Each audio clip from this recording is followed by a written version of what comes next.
سلام، با قسمت سوم کالاویو در خدمت شما هستیم. این قسمت بازار مشتقه.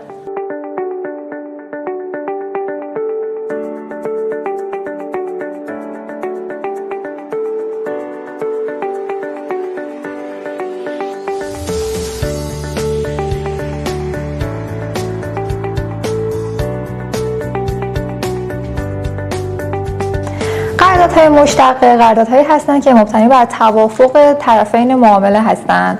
در واقع در قراردادهای مشتقه دو طرف معامله توافق میکنن کالای مشخصی، حالا دارایی مشخصی رو در زمان مشخصی به قیمت مشخص و با کیفیتی که در قرارداد مشخص شده با هم معامله کنند.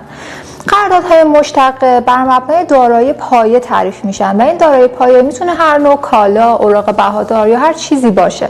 بنابراین قراردادهای مشتقه ابزار مالی هستن که به خودی خود ارزشی از خودشون ندارن و ارزششون رو از دارایی پایه‌شون میگیرن. بنابراین شما برای ورود به بازار باید بتونید که دارایی پایه رو که حالا توی بازار بورس کالا زعفران و سکه، طلا و غیره رو داریم، یا در بازار سهام یا بورس اوراق بهادار سهم‌ها رو بتونید تحلیل کنید و دارایی پایه رو به خوبی بشناسید تا ارزش قراردادهای مشتقه رو بتونید به خوبی اندازه‌گیری کنید.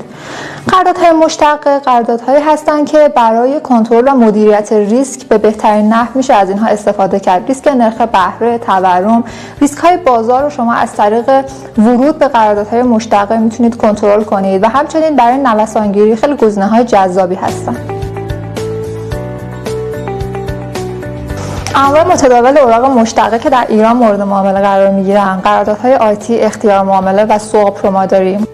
در قراردادهای آتی طرفین معامله یعنی هم خریدار و هم فروشنده قرارداد متعهد هستند که در تاریخ سررسید به تعهداتشون عمل کنن و تعهداتشون ایفا کنن و هیچ کدوم حق تصمیم گیری در این خصوص رو نداره که تعهدش رو ایفا کنه یا نکنه.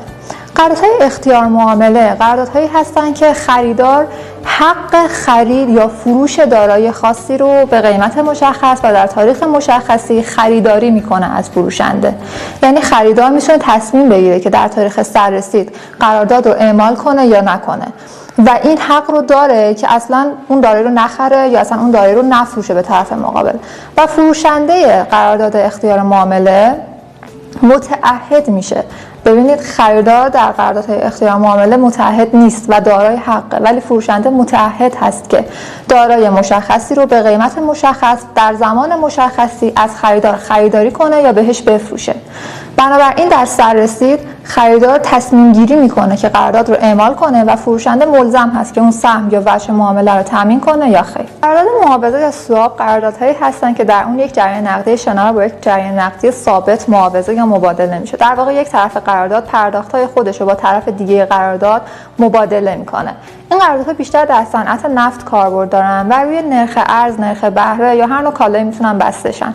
این قراردادها ابزاری برای کنترل ریسک بهره هستن. امیدوارم که براتون مفید بوده باشه. در قسمت بعدی در خصوص فرصت‌ها و ریسک‌های بازار مشتقه صحبت می‌کنیم.